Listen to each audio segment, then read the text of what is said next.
Welcome to The Whole View. I'm Stacy Toth of Real Everything. I'm here each week to dive deeper into how we can find happiness and health inside and out through self-love, body positivity, and discovering new ways to be our best selves.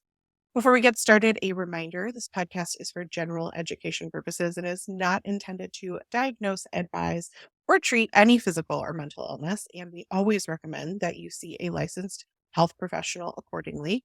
And if discussion of grief or loss of loved ones, miscarriages, or other is a trigger, you may want to save this podcast for later when you're open to hearing about potential ways to find hope through that healing, because we are going to be talking with Laura Fletcher today of Sella Fertility. And you recently wrote a book, Laura, on the grace in grief, healing, and hope after miscarriage. And I thought just grief in general is a really big topic that is not discussed enough. And I don't think people are prepared when it comes, unlike other big life changes or things that come into our life. So I'm excited to kind of explore that topic with Laura and how we can set ourselves up for success, both to properly grieve and to help us move through that. Laura, you're no stranger to grief, unfortunately, but has kind of turned that into your own positive journey in helping others, which I think is great. So Laura is a certified doula through Donna International, which is the leader in evidence-based doula training, certification, and continuing education. I myself used a doula for my second son. Long story there we don't need to get into, but I'm a big fan. I'm also a huge fan of postpartum doulas. I was in the LHA League for a really long time, and I know how incredibly powerful they can be, both for whether someone wants to breastfeed or not, but also just postpartum support and having someone who has been through things alongside you.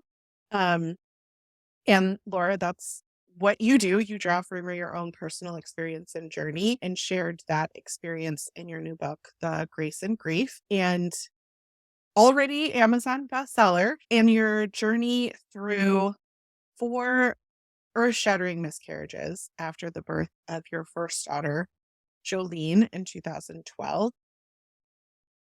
I'm so sorry for your losses, and I'm grateful that you're allowing that vulnerability and that experience to be something that you share with others, because that process of the grief and the knowing and the connection and the community is so powerful. So after years of research, consultations, inaccurate diagnoses, you did take control of your own health, your own fertility journey, and can share with listeners some of what that looks like now. But just as a reminder, listeners, we have previously discussed infertility specifically on show 8 with Haley Staley, who talked about both her IVF journey, how anxiety played a role in her complications, and then her natural conception with her son later.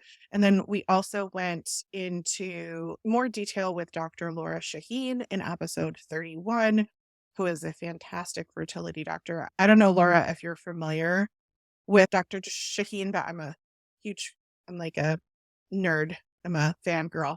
So, as I said, Laura's story started with infertility, but what we're going to talk about today is grief in general. So, I know for me personally, I was completely unprepared for the loss of several important people in my life. And in a lot of ways, the grief that comes with so much more, as death has a broader meaning, right? Like, it's not even like the death of someone is the only grief that you can have. And I think the more that we experience that, the more we understand it. And hopefully we can share some of our lessons learned with listeners in preparation for things that they might need to grieve. And I know during those times, I was in no shape for self care or mental health hygiene or all the other things that we really need to do to support our grief. So, Laura, your experience, both personal and working with clients, I think is one that we can all benefit learning from. Can you share more about yourself, what I missed, and what listeners might need to know? Yeah, thank you for that super thorough and beautiful introduction. I really appreciate it. Yeah, you made so many great points. And I want to talk a little bit about myself, but I really want to focus on some of the really great points that you made. So I had my first daughter in 2012, as you mentioned. It was a pretty standard pregnancy, and I didn't worry that I was going to have any challenges going forward. I thought, okay, my daughter is now of an age where we're ready to grow our family. We started trying, got pregnant right away, was feeling really lucky, really blessed, feeling like, everything goes right for me. And then I had 4 miscarriages back to back over the course of about 8. So, I would get pregnant very easily and then would make it somewhere between 6 and, kind of 14-week mark, and I would have a miscarriage. And whether that was a blighted ovum or a missed miscarriage, there are different kind of categories of miscarriage. And I pretty much checked all the boxes. The experience was heart-wrenching. It destroyed so many things about me, but it also provided so much opportunity for growth and learning and compassion. I didn't know how to grieve. I didn't know that wasn't, you mentioned this, I believe that, it wasn't really modeled for you. Same for me. I didn't grow up in an incredibly emotionally intelligent family. My mother is really emotionally intelligent, but my father was not. Um, so it was never modeled for me. I was always patted on the back and told to get up and dust myself off and just keep going. And that's what I tried to do during miscarriage because that's all I knew to do. So I tried to power through and created more damage as a result. So over the course of those 4 miscarriages, with each one, learned something about myself, about the medical system, you name it, and I had to go through it. But as a result, I learned to self advocate. I learned how to reach out for support, how to create those communities, what questions to ask, who to ask those questions to. There are so many different things that go into it. And as a result, I had my 6th pregnancy and second live birth in 2020. Her name is Isla. And I just thought it was such like a small world kismet kind of thing because Haley Staley, who we had on for our infertility show earlier, her first IVF daughter's name is Isla, spelled the same Wow. way. So, and Wow. it's a special, unique name. It's not like, Sarah, right? And I Right. was like, what a small world that you guys both have that connection. Well, thank you for sharing your story and being open to allowing us all to learn from it today. I think before we get started, I wanted to share a quote that really sums up how I feel about grief. And truth be told, I originally heard this in a Marvel Cinematic Universe, either show or film. I couldn't really figure it out.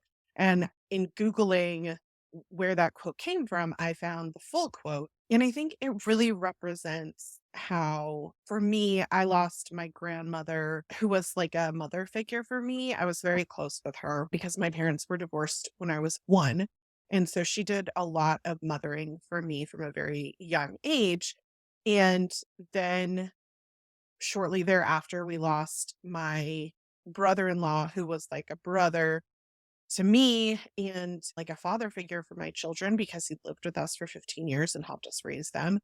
And also around the same time, I had an injury, a severe back injury that ended my strongman training. And truth be told, like the grief of losing that community, of losing strongman, coupled with the loss of these loved ones, really swallowed me for a really long time. Like I was in a place where the physical pain of my back was manifesting itself in like emotional pain sort of ways. And I was having panic attacks. I was lethargic. I was really kind of like non functional depression. If I think back to that time period, I have a really difficult time remembering much of anything. It feels very much like a black hole for me. And what I recall is being angry. What I recall is being in pain. And that felt more emotional than even the physical pain, although I know I was in physical pain as well. And so now being able to kind of look back years later, having, gone through a healing process with grief, both for myself, my husband who lost his best friend, with my kids who lost a father figure, like, and also as a foster mom who's helped children grieve the loss of the stability of their home and their loved ones that come here, right? Like, there's all kinds of grief that come up for me. I find that this quote really encapsulates a feeling that feels much safer and more pleasant for me than the idea of just thinking of grief as pure loss. And the quote is, grief is really just love. It's all the love that you want to give, but cannot. All that unspent love gathers up in the corners of your eyes, the lump in your throat, and in that hollow part of your chest. Grief is just love with no place to go. Laura, have you heard that quote before? I have. And as I'm sitting here listening to you share all of those examples of grief and also that quote, it resonates so deeply. I have that sensation of the corners of your eyes starting to well up. It's happening right now for me. I have heard that quote and I think that you're so right. Everything about that is true. There's nowhere for it to go, that love. And it pours out of us, whether that manifests physically, emotionally, whether that turns into depression or rage, or, I've experienced all of it as well. And I think it's so, so important to acknowledge and honor that there are so many forms of grief. Grief is not just the loss of a loved one. Grief can be the loss, like you shared, the loss of a community, the loss of your ability to do something that you really enjoy. That becomes part of who we are, right? That community, that ability, we kind of identify with that. And then to lose it, we have to go through a grieving process. And, you mentioned the loss of stability within a family. That in itself, there's no ranking system for grief, right? And all of it is valid and all of it brings up exactly what that quote talks about, that sensation of like being overwhelmed by it and having nowhere for it to go because we are so filled with that love. And you're so right. That's exactly what grief is. It's love with nowhere to go. I think also one of the things that was unique for me to feel that was really hard to engage with the outside world was this feeling that like nothing mattered relative to the experience that I was having. That like normal everyday things like grocery shopping or the bickering of neighbors over, you know, whatever HOA thing was supposed to have been done that wasn't, or, like just the regular occurrences of life had me more than just kind of rolling my eyes or laughing, but really just kind of disengaging and being like, that doesn't matter. How can life go on? How can every day keep going on when I'm feeling how I'm feeling? And I'm not going to engage with that, which I think takes you even further into your own grief, right? Like when you're not able to engage with the other communities that you do still have. And I think also people in those communities sometimes don't know how to show up or don't know those kinds of things, which I thought, we could talk about today. So, what I love about your story in particular and the approach that you have of overcoming grief is using that as education and empowerment. Part of your story was you educated yourself, you became empowered, and, you were able to control the narrative in a way that worked for you. That doesn't necessarily always end up as other people's stories. And at the same time, if we're empowered and we're educated, we know that we're doing the best that we can, and that's all we can do. And that we might have to grieve a circumstance or the loss of something that, we really wanted, but we couldn't have. But in all cases, all of that is grief. And I mean, in my case, I've gone through a variety of things, like you said, but I feel like it's more possible to pull ourselves out of that dark place when we think that there's something, some sort of hope, some sort of light. And that can be empowerment and education. That can be a new community. That can be a variety of things. And I'm wondering if you can share more about your experience with that. Of course. Yeah. You just shared that you felt so disconnected from all of the like mundane things that were happening around you. And I had this moment, I had just gone through a miscarriage and I was at work and I still looked pregnant, right? Because our bodies don't recognize immediately that we're not pregnant anymore. We still have like translucent skin and our veins are still visible and we're still kind of rounded and our ligaments are still stretched. And I had this moment where a man came into my workplace and he said to me, "Oh, he said something along the lines of, when are you expecting or when are you due?" And I just about went off my rocker with absolute just I was irate. I was so furious. And it was like I had this sensation of like, how can everybody else just be so like everything's normal and everything's fine? And I'm over here just, in absolute devastation. So that resonated really deeply with me. All of, baby shower invites, getting baby shower invites in the mail, going through 8 years of miscarriages and infertility. It's like everyone's just cruising along. It was really hard to reconcile. But as far as having hope, I want to be really transparent. There were times during my journey that if somebody had said to me, have hope or look for the light, it would have upset me more. It took me years to get to a place where I could be in any way look back and reflect and have any sense of understanding or clarity, or I guess I don't even know if positivity is the right word, but a sense of going forward rather than being stuck in this grief. What really did help me, and you touched on it, is the idea of education, because I got to a point where I recognized that I was the least educated person about my own body. I didn't understand what was happening. I didn't understand, when my doctors were saying things like, oh, this particular lab value or blood test, they're referencing parts of me that I had no understanding of, for example, my AMH level, they kept telling me, oh, well, your AMH is excellent. So your fertility must be really great. I didn't know what any of that meant. So it really helped me to dive in and educate myself so that I could converse on the same playing field. When I was having these conversations with doctors, I knew what they were talking about, and I could also counter with questions, and I could gain understanding about the next steps, my next direction. And I became empowered about what my options were. I felt in the beginning like all of my decisions were dictated by my doctors, and I was almost just clinging on along for the ride. I wasn't actually making any decisions. I was just kind of barely keeping my head above water and being kind of directed. So pulling that back and putting that power back in my court was tremendously healing for me, and hope that your listeners can find a sense, that can resonate for them, and they can find a sense of regaining their power through education and therefore empowerment. Did you find also any sort of communities that were helpful in this, or like people who had been through similar situations that was helpful for you? In the beginning, I didn't, and it was really discouraging, really, truly discouraging.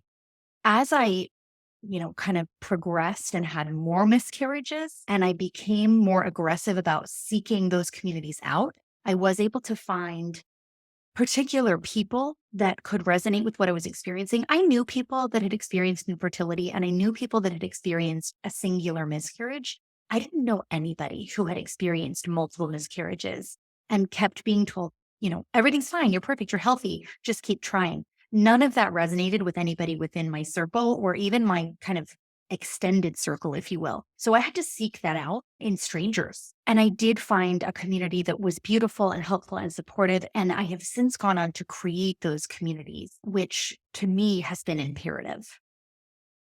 Yeah, I agree. I think as we were talking, just thinking about, how we supported each other through some of the losses, we became kind of our own community, but we were operating from a place of inexperience, right? Like we didn't necessarily do the best things for each other, Yeah. coming from a place of not knowing or being in our own grief and not being able to kind of like fully validate somebody else's feelings or, those kinds of things. But I'm thinking of how very different my experience was in supporting the grief of foster kiddos. And also to be clear, like that there's a lot of grief when you are a caretaker of someone who is experiencing the kind of trauma that most foster children, the ones that came into our lives, have experienced. And so, in order to be my best self and a support system for that person, I learned like I needed an outlet for my grief and my pain. I needed a support group. And that was incredibly powerful in terms of then being able to have more patience and support for somebody else's grief and their feelings and validation and all those things in that moment. And so when I think to, I know it's so corny, but also the show Dead to Me, I think a lot of listeners will be familiar with on Netflix. Like those women met each other in a support group for people who are grieving. And I know that those exist. And so I do want to encourage people to find a community because I think if we only lean on those in our lives, like it can create problems. And I know I wasn't the best partner. So maybe we could talk about that next, which is just like, I think that, it's important that partners show up for one another, but not necessarily able to do our best again if we're unprepared, right? So I just spoke to, and I will continue to admit that I know I was not the best support system for my partner when he lost his brother and his best friend, because I also lost a brother and a friend. And neither one of us had ever really seen healthy grief be modeled, specifically not because our parents were emotionally unavailable. I think there's, some of that in that generation, just in general, right? Like our parental generation is one of, hiding emotions or dealing with them behind closed doors. But more so, no one in either side of our family had ever experienced a kind of loss the way that was. That, all of our grandparents had died at a kind of expected ages and that kind of thing. And so there was not like anyone who had the experience in our family to have ever been through something like that to have modeled it. And now, having been to support groups, I've learned a lot. And I want to make sure that we're modeling things like talking about the loved ones that have passed and um, ensuring that the memories that we want to keep alive are through the stories that we tell or the foods that we make that remind us of those people, and being okay to name that and to bring those emotions up both in a sometimes a giggly sort of way. I mean, we often talk about embarrassing stories of the kids' uncles because it makes them laugh and they can remember him in a funny, positive way. Um, but also, to make sure that the memory is not forgotten. And I think what I've heard a lot of people feel is that like that the memory of that person is so painful, or the maybe someone else doesn't know what to say about a loss and so they just don't say anything at all or they don't bring it up. And I think that can be really hard. And I know I've heard this from other mothers who have lost babies, that they want that child to be remembered more than anything else. They want the purpose that it served to help somebody else to know that life was cherished in some sort of way. And I think when we look at how grief has been modeled for so many years, that's not the case, right? Like people didn't talk about miscarriage. People didn't talk about loved one that had passed or, what happened. That's all very like taboo from a social perspective. I use air quotes for those listening, but I think when I think about all those things, it makes me want to be more prepared and a better parent, a better partner, a better person to help support someone else as they might be grieving, because we can see from extensive like science and studies that ignoring your feelings is never a good thing, right? Like even Disney did a whole movie about that. So I think if we can talk a little bit about maybe what we can do as partners to, or friends or community members of someone who might be grieving, I think that would be helpful. Yeah. So first of all, I love that show, Dead to Me. I think it's so great. I find it so entertaining. But I want to talk specifically about the two main characters' friendship. They make a lot of mistakes with each other, right? They try their best to show up for each other, to be such a great support system for each other, and they still make mistakes. The same goes for everybody I know. I have made mistakes. My partner has made mistakes. My best friends have made mistakes when they have tried to soothe me about miscarriage. There was no doubt in my mind that they're coming with the best of intention. But like you said, they're unprepared to deal with this level of trauma. This level of trauma truly requires a professional setting. It's not something that the average person on the street is equipped to speak to. That doesn't mean that we can't show up and do our best. It doesn't mean that we should be afraid to talk about it. I completely agree with you. Every single woman that I work with, that I coach, that has experienced miscarriage, that is the one thing that all of them have in common, that they want people to acknowledge and remember their children. They want people to acknowledge and remember that they are mothers, regardless if they have a living child on earth today. An example of that, I have been pregnant 6 times, but often, even the closest people in my life refer to me as a mother of two. And every time it happens, it's like a win. It's become less intrusive to me. It's become less painful, but it still stings. I think of myself as a mother of six. And I've expressed this, and some people don't feel the same way, and that's absolutely fine. But I do think that we have to ask those questions. I think that converse about it and we do our best and we acknowledge when we make mistakes and we apologize. And I think what we do is we show up from a place of listening. And if that person that is grieving can help walk us through some of their boundaries, that's really incredibly helpful for us as a support system. To quote another great show, Ted Lasso says, be curious, not judgmental, right? Like if you come at something from the perspective of asking questions and being curious and saying like, I want to be respectful. This is really important for me. Like you're important to me. I recognize this experience is important. Like help me understand what you need in these moments. No one is ever going to complain about that, right? Like no one is ever going to expect someone to be perfect or to know everything, but to show that you care and are being thoughtful is incredibly powerful. The other thing that came to my mind when you were talking is you were saying, some of the grief work needs to be done by professionals. Absolutely, wholeheartedly agree. And I think as community members, there are a lot of things that we can show up for. But I think sometimes we ask in a way that sets us up for failure. So oftentimes people will say, what can I do to help? Mm. If there's something I can do, let me know. Those have become kind of common culture questions. Mm. And I think we get an answer very similar to like, hey, how are you doing? Fine. How are you?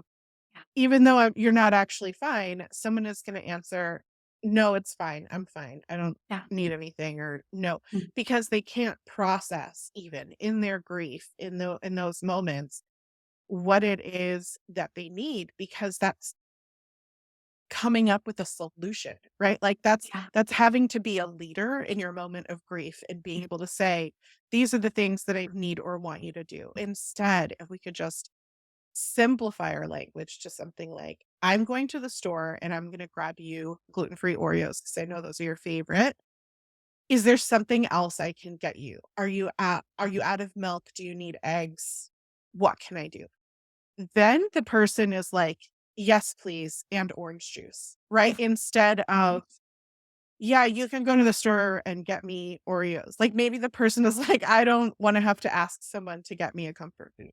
But if we proactively tell someone, "I'm doing this for you. Do you wanna add on to that?" That feels so much more, um, feasible. Approachable. Yeah. Yes, approachable. That's a great word. Or just come over and sit with them. I will say some of my absolute best memories are with a close friend who we would just like get coffee and go to each other's houses. We lived 45 minutes away.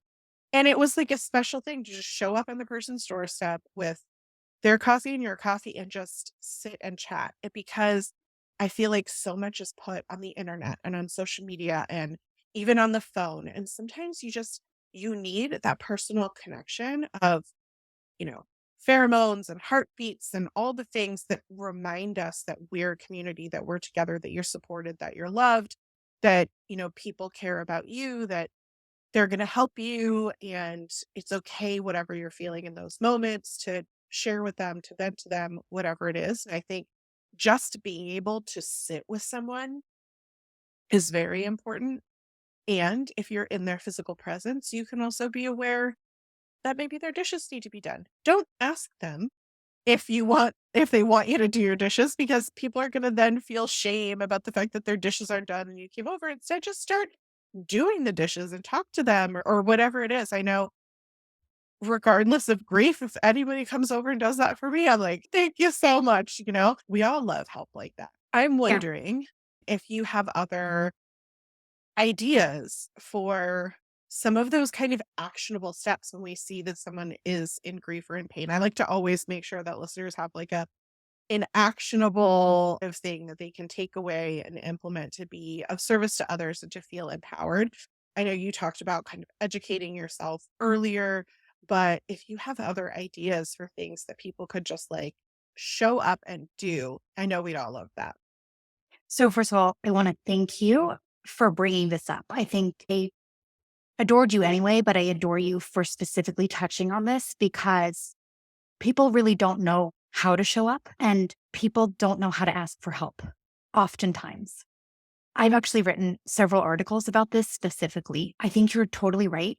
When somebody is in the midst of a dark hole and they're grieving, putting the responsibility of like asking them what they need often requires more bandwidth than what they have in the moment. And it doesn't feel comfortable to say to somebody, I really need somebody to come over and do my dishes and my laundry. Like you said, if anybody shows up and does my dishes and laundry, I love them forever. So I think that, like you mentioned, the Ted Lasso quote about being curious, it's a great place to start. So, but also like giving options, right? The Oreo example is great. Hey, I'm going to stop by the store and I'm going to grab a few things for you. Is there anything else I can grab while I'm at the store? I'm going to drop them off around 1 o'clock. No pressure. But if you would like me to come in, I'm happy to sit with you and hear you, listen to you, do whatever you need. But if you're not for a visit, that's totally fine. I'll drop the things at the front door and then we can reconnect in a couple days. That's a really great way to show up for somebody. And it doesn't require bandwidth from them and it also gives them options. So that's a great way. Other things are thinking of what they have going on in their life beyond the grief, right? So some people may have children that need to be entertained or they need to be taken to and from school. They have animals that need to be taken care of. They have jobs. There's a lot that still continues in life despite our level of grief. So thinking through The ways, mundane stuff that just oh does yeah, not feel important. Yeah. right. It doesn't feel important, but a lot of it actually still is important. And we still have to like check things off the list, right? So thinking through, if you or have a close relationship with somebody, usually a lot of the stuff that they've got going on in their orbit, and you can kind of try to take some of that weight off of them.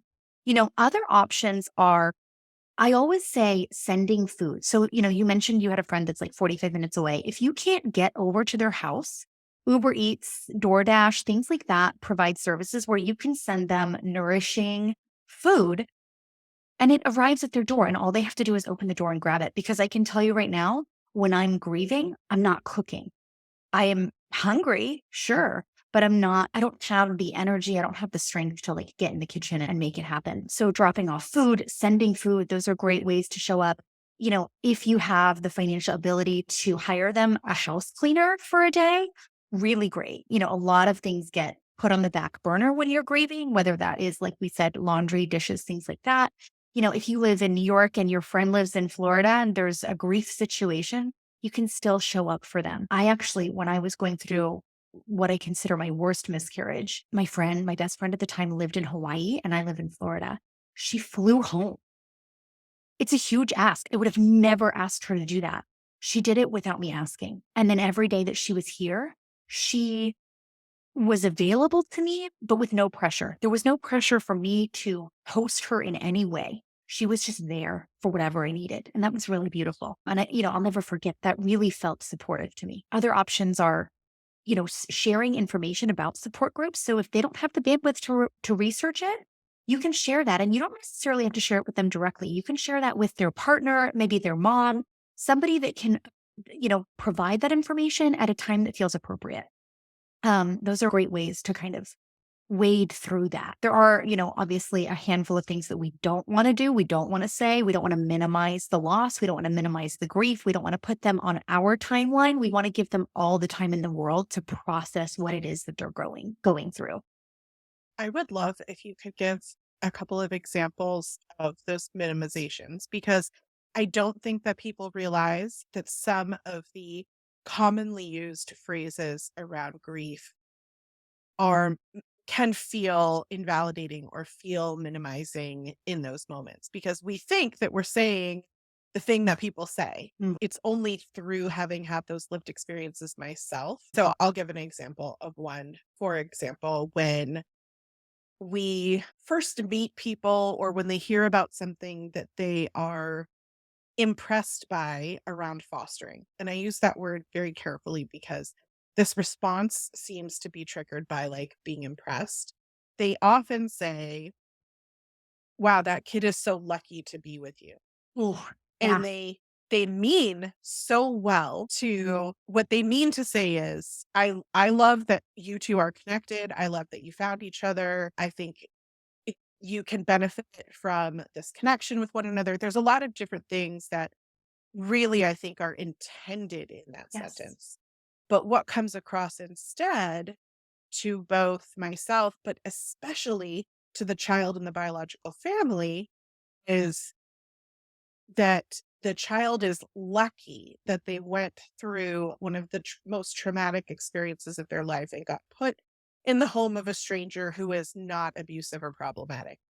And one would like to think that would not be where we start with a relationship that is deeply personal and, filled with grief and love and all these feelings. So I have tried to, you know, educate and share with others like some of the other things that you might say instead of anything to do with luck around this is I love seeing that you found one another or, I'm grateful to be a part of this community that you're building, right? Like different kinds of phrases that allow for an expansion of feelings of beyond just foster parents and foster child because there's so much more to it than that. And I know that there are examples that often happen with people who've had fertility loss or a variety of other things. So I was wondering if we could maybe like call specific attention to what some of those phrases are because I do think they're very well intended. However, they can feel very harmful sometimes. My general rule of thumb is to not start any sentence with at least. So, for example, at least you can get pregnant after just experiencing a miscarriage. At least it wasn't further along when you experience a 6-week miscarriage as opposed to a 12-week miscarriage. Another one that has been kind of on my radar recently that I had to educate myself around is for somebody who is approaching or in the midst of IVF fertility treatments or IUI fertility treatments, is kind of this reaction of, "Oh, that's so exciting. Congratulations. You must be so thrilled." First of all, IVF, any fertility treatments for that matter, don't guarantee a positive outcome, right? Second of all, I promise you that person does not want to be going through fertility treatments. I promise you that they wanted to get pregnant easily without having to spend $20,000, $30,000, without having to go through, hormone treatments and injections and a million doctor's appointment that is extremely disruptive to their lives. So, yes, we can be hopeful and we can be excited for somebody, but phrasing it in a way that is compassionate. So rephrasing that to perhaps, "Wow, I imagine that requires a lot from you. I'm here to support you, and I'm really hopeful that this turns out the way you want it to." That's a really great way to acknowledge that what they're about to embark on or what they're in the midst of is challenging. And you're also here for them, and you're also hopeful. I love that. Thank Yeah, you for sharing. of course. Um, so I think one of the things that I realized when I was preparing for this show is kind of like my takeaway action that I'm going to implement is updating my will. I realized that we made our will about 10 years ago. And well, we updated our will about 10 years ago. And I'm realizing that it is not something that is up to date, that it's incredibly outdated. And if something were to happen to myself or my partner and myself, there would be a huge mess to manage for my family who would all be grieving. And so I know it was super helpful when my grandparents pre-planned their funerals and we joked with them about it. Like, it was kind of ridiculous that they told us, like, here's where the paperwork is and it's all paid for. And I was like, I don't want to hear about it. I really did. I was grateful that in our grief in those moments, we did not need to worry about what it was that we needed to do for grandparents, that we could just grieve and know that everything had been taken care of. And I think that is another way that I can empower myself. That is another way that I can educate my family. And I can say, like, okay, we've taken care of everything. The paperwork is really clear, it's in the safe. So we don't need to worry about it. Because I do find that now that my children are teenagers, they're starting to ask questions like, you know,